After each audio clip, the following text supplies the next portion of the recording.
I forgot to tell my sister-in-law. I installed a security system, so she and her hubby broke into my house to move in their stuff. What's yours is ours. The alarm went off. The cops arrived. And what happened next left everyone speechless. My name is Megan, and I'm 35 years old. I work as a financial director at a major corporation in downtown Seattle. It's the kind of job that demands long hours, meticulous planning, and endless patience dealing with budgets and spreadsheets. But I excel at it, and the compensation is excellent. I've been saving money and investing since I was 22 years old. Every bonus, every raise, every extra dollar went straight into savings or investments. I had a plan, you see. I wanted to buy my dream house, and I wasn't going to settle for anything less than perfection. It took 13 years of discipline and sacrifice, but last spring I finally did it. I bought my dream house. The house is everything I ever wanted. 3 bedrooms, a gourmet kitchen with granite countertops, Brazilian cherry hardwood floors throughout. But what I'm most proud of is my home office with a smart home system that controls everything from the lighting to the climate, and the covered patio surrounded by tall privacy fences where I can sit and drink my morning coffee in complete solitude. The house is registered in my name. I bought it with my money, my savings, my investments, nobody else's. I live there with my husband Brandon. We've been married for 5 years. He works in business consulting and travels constantly for work. He's often in Denver or Austin or somewhere else for weeks at a time. We've gotten used to it by now. Brandon has a sister named Amber. She's 32 and married to a guy named Kyle. Kyle calls himself a travel influencer, but as far as I can tell, he doesn't have a legitimate job. He posts photos on Instagram and talks about his adventures, but I've never seen any actual income from it. Amber works sporadically, but she's never held a position for more than a few months. They're perpetually broke, constantly asking family members for money. I've been covering their rent for the past few months. They kept calling, saying they couldn't make the payment, that they'd reimburse me soon. I knew they wouldn't pay me back, but I did it anyway because Brandon asked me to, because they're family. A few weeks ago, there was a series of burglaries in my neighborhood. 3 houses got broken into within 2 weeks. The police increased patrols, but I wasn't taking any chances. I installed a comprehensive security system with an alarm and 5 cameras. One at the front door, one at the back door, one in the living room, one covering the driveway, and one monitoring the street. The system was connected to my phone, and I could check the cameras anytime, from anywhere. I gave spare keys to a few relatives in case of emergency. My parents have a set. Brandon's parents have a set. And Brandon obviously has his own keys. I meant to tell everyone about the new security system, but I forgot. Work got incredibly busy with quarterly reports, and it completely slipped my mind. Last Tuesday, I was at work sitting through a quarterly budget meeting. It was one of those meetings that drags on for hours while people argue about allocations and projections. I was half listening when my phone buzzed with a notification from my security system. Break-in detected. Front door. Duplicate key used. I opened the camera app on my phone immediately. The video feed showed Amber and Kyle walking into my house like they owned the place. Amber was carrying shopping bags, and Kyle was looking around, nodding like he approved of the decor. They just walked in using a spare key. 30 seconds later, the alarm went off. The sound was deafening, even through the phone. I watched Amber cover her ears and Kyle frantically looking around for something. They didn't know the shutdown code. Of course they didn't. I'd never given it to them. The security company operator's voice came through the system on speakerphone. "This is Secure Home Monitoring. Please state the name of the homeowner and the security phrase." Kyle was yelling over the alarm. "I don't know the phrase. This is my brother Brandon's house." "The system has notified the police. Please remain where you are." I switched to the street camera. There was a small U-Haul truck parked in my driveway. The back was open and I could see furniture and moving boxes inside. Furniture, moving boxes. They weren't just visiting. They were planning to move in. I sat there staring at my phone while people around me continued debating budget line items. Amber and Kyle were trying to move into my house without asking me, without telling me. They just decided they could live there because they couldn't pay their own rent anymore. I excused myself from the meeting and went into an empty conference room. I called the police non-emergency line to confirm what was happening. "This is Megan Patterson. I received an alert that police were dispatched to my address. I need to confirm what's going on." They transferred me to Officer Davis. He asked me several questions. Did Amber and Kyle have permission to be there? Did I know they were coming? Did I give them permission to live in my house? "No," I said to every question. "I did not know they were coming. I did not give permission. They broke into my house without my consent." Officer Davis said they'd been detained for trespassing and that I'd need to come down to the station to give a statement. I said I'd come after work. Then I called Brandon. He was in Denver for a conference. The phone rang 4 times before Brandon picked up. "Hey, what's up?" he said. I could hear voices in the background, probably colleagues at the conference. "Your sister and Kyle just broke into our house. They used a spare key and walked in." There was a pause. Then Brandon said, "Oh yeah, I knew about that." My blood ran cold. "What?" "Amber called me last week. Kyle got fired from that startup and they got evicted from their apartment. I told her they could stay with us for a while. I was going to tell you, but it's not a big deal. We have a spare bedroom." "Not a big deal?" My voice was rising. "They broke into my house, Brandon. They brought furniture. They were moving in without telling me." "You're overreacting," he said dismissively. "They're family, it's fine. They've been arrested for trespassing." "You called the cops on my sister?" His voice was suddenly loud. "Are you serious right now?" "I didn't call them. The security system did it automatically." "Well, fix it then. Tell them it was a mistake." "It wasn't a mistake. They broke in." "This is ridiculous, Megan. You're making this into something it's not." I realized he wasn't going to see my side. He wasn't going to support me. He was defending his sister who'd just invaded my house. "I have to go," I said, and hung up. I sat there for a minute trying to process everything. Then I called Brandon's mother. My mother-in-law answered on the first ring. "Hello, Megan. Did you know Amber and Kyle were moving into my house today?" I asked.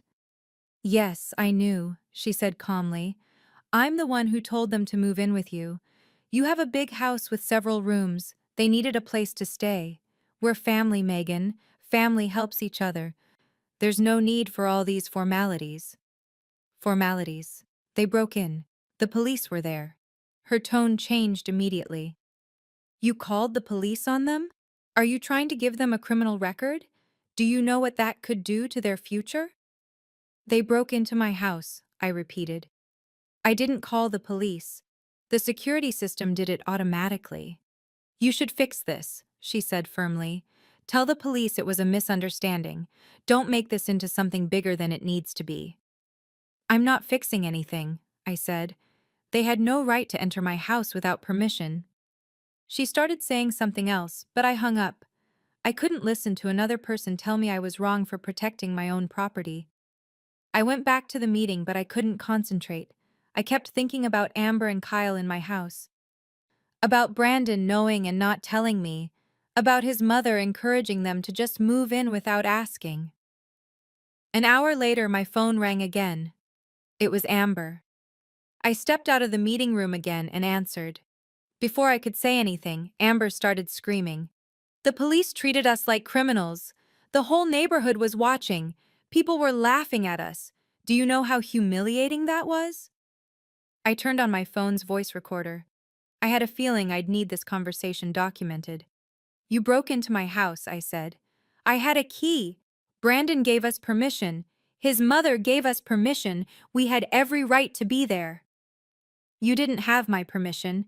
You set a trap for us. You put that alarm there on purpose to make us look bad." "I installed security because there were break-ins in the neighborhood. I didn't know you'd try to move in without telling me." "I want $15,000, Amber said. I stopped walking. "What?" $15,000 for humiliation and emotional damage. You embarrassed us in front of the entire neighborhood. You owe us. Something inside me snapped. All the months of paying their rent, all the times they'd asked for money, all the excuses and complaints. And now she was demanding more money because I wouldn't let her steal my house. You'll be talking to my lawyer from now on, I said, and hung up. I stood in the hallway for a moment, trying to calm down. Then I called my friend Victoria. She's a lawyer who specializes in real estate. We met in college and stayed close over the years. I need legal advice, I said when she answered. I told her everything, the break-in, the moving truck, Brandon giving permission without asking me, his mother encouraging it, and Amber demanding $15,000. Victoria was quiet for a moment. Then she said, "This isn't a family dispute. This is a violation of property rights. What they did was housing invasion, and Amber demanding compensation could qualify as extortion." What should I do? Go to the police station. File an official statement. Bring that recording of Amber demanding money. Get copies of the security footage. Document everything. Brandon's going to be furious. Brandon let his sister break into your house. Your safety and property rights are more important than his feelings. She was right. I knew she was right. I took the rest of the day off work and drove to the police station. Officer Davis was there, an older man with silver hair and a kind face. I told him I wanted to file a formal statement. I showed him the security footage on my phone. I played him the recording of Amber demanding $15,000. He listened to the whole thing, his expression getting more serious as Amber's voice screeched through the phone speaker. "You did the right thing coming here," he said. "We'll issue a restraining order to keep them away from your property. If they violate it, there will be consequences." "I'm worried about my safety," I said. "They have family members who might try to come to the house." "We'll make note of that in the report," he said. "Keep your security system active. Call us if anyone shows up." I thanked him and left the station. On the way home, I checked my phone. 15 missed calls from Brandon, 10 text messages, all variations of the same thing. "Call me back. This is serious. You need to withdraw the police report. My sister can't have this on her record." Not one message asking if I was okay. Not one message concerned about me. Just demands to protect his sister. When I got home, I went straight to my office. I opened my desk drawer and pulled out a folder I'd been keeping since a few months ago.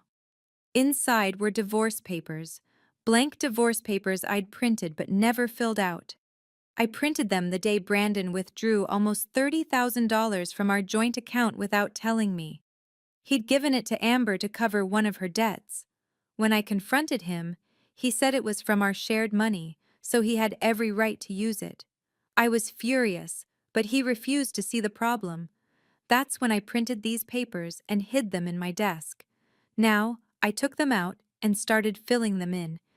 My name, Brandon's name, all the details. I filled out every line carefully, making sure everything was correct. I knew what was coming. Brandon would rush home. He'd be angry. He'd blame me for everything. And I was going to hand him these papers and end this marriage. I'd married him thinking we were partners, but partners don't let their family invade your home. Partners don't prioritize their sister over their wife. Partners don't steal money from joint accounts to give to their siblings. I finished filling out the forms and put them in a clean folder. Then I sat on my patio and waited. Brandon came home that night. I heard his Audi pull into the driveway around 9 o'clock. He didn't park normally. He just stopped the car and left it there, door slamming loud enough for the neighbors to hear. He walked in without knocking, his face red with anger. "What the hell did you do?" I was sitting on the couch with the folder next to me. "I protected my property. The police gave Amber a restraining order. She can't come within 500 feet of this house. Do you know how humiliating that is for her?" "She tried to move into my house without permission," I said calmly. "She brought a truck full of furniture. She demanded $15,000 from me." She's family. You should have talked to me first. You knew they were coming and didn't tell me. You gave them permission to move into my house without asking me. This is my house, Brandon. My name is on the deed, not yours. His face got redder. We're married. What's yours is mine. No, I said firmly. This house was bought with money I saved for 13 years before we even got married. It's registered in my name alone. You have no claim to it. You're being ridiculous. They just needed a place to stay temporarily. I picked up the folder and pulled out the divorce papers. Our marriage is over. He stared at the papers like he couldn't believe what he was seeing. You're divorcing me over this?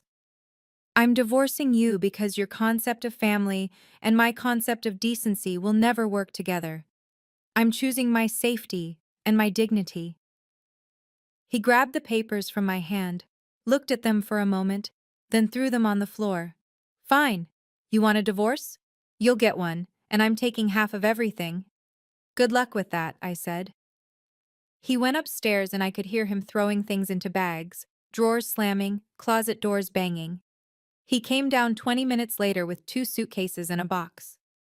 I'll be back for the rest of my stuff, he said. Call first, I said. You don't live here anymore.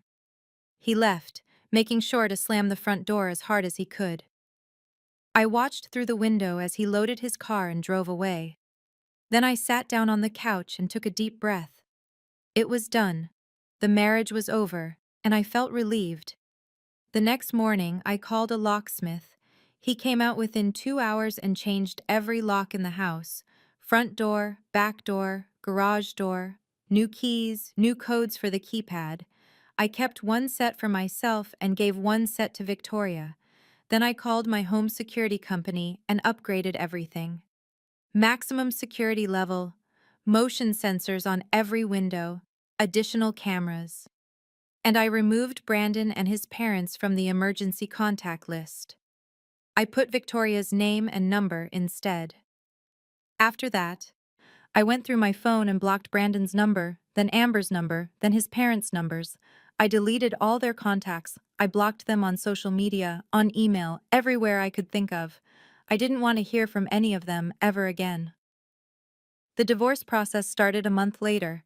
Brandon hired a lawyer who immediately demanded half of the house. My lawyer, Victoria, filed a response citing state property laws. The house was purchased with my money and was registered solely in my name. Under Washington state's laws, he had no claim to it. It took 3 months for the divorce to finalize. We had to go to court twice. The first time was for preliminary hearings. The second time was for the final judgment. At the final hearing, Brandon sat on one side of the courtroom with his lawyer. His parents and Amber were sitting behind him in the gallery. They all stared at me with pure hatred in their eyes. The judge reviewed all the documentation, the deed showing my sole ownership, the bank records showing the house was purchased with my savings, the prenuptial agreement we'd signed that clearly stated any property owned before or purchased individually during the marriage remained separate. The house remains the sole property of Mrs. Patterson, the judge said. Mr. Patterson has no claim to it. I saw Brandon's jaw clench. His mother put her hand over her mouth. Amber just glared at me. The divorce was finalized. We divided the joint bank account equally. He took his personal belongings. Everything else stayed with me. We had no children, no shared debts, nothing tying us together anymore. When I walked out of the courtroom, I felt lighter than I had in months, maybe years. I'd been carrying the weight of that marriage, of Brandon's family, of their constant demands and drama. Now it was gone. Months passed. Life became surprisingly calm. I went to work, came home, had dinner on my patio, watched Netflix. Simple things, normal things. No drama, no demands, no one trying to take advantage of me. I heard through Brandon's cousin what happened to them after the divorce. Brandon had been working on some major project in London, but after the scandal with Amber and the divorce, his company recalled him. They said he couldn't manage his own family, so how could he manage important projects? They removed him from key assignments. Eventually, he quit. He moved back in with his parents. And then Amber and Kyle moved in too after they lost their apartment. 5 adults living in a 2-bedroom house with 2 retired people. Kyle never found another job. He kept talking about big opportunities, about sponsorship deals that were coming through, about his travel blog taking off, but nothing ever happened. He just sat around posting photos on Instagram and waiting for success to find him. Amber couldn't hold down any job.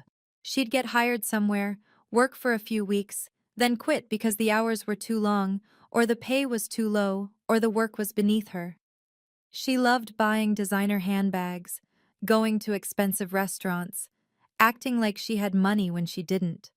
All their expenses were slowly draining Brandon's parents' retirement savings. After the divorce, I decided to stay away from relationships for a while.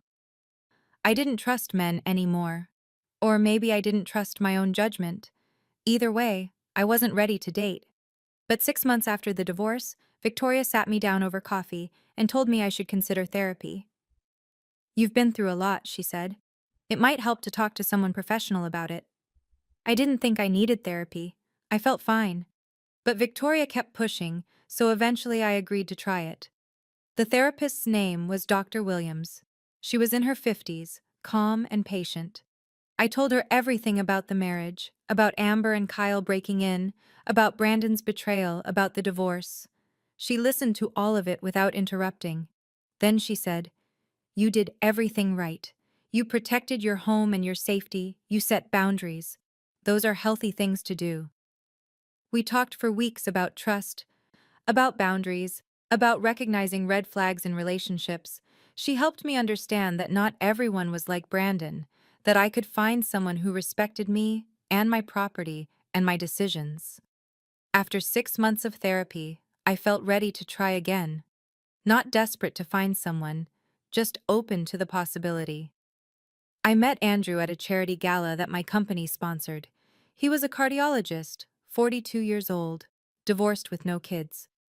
We started talking at the bar about the terrible jazz band they'd hired, and somehow ended up talking for 2 hours. He asked for my number. I gave it to him. We started dating slowly, dinner once a week, then twice a week. He never pushed for more than I was comfortable with. He respected my space, my time, my decisions.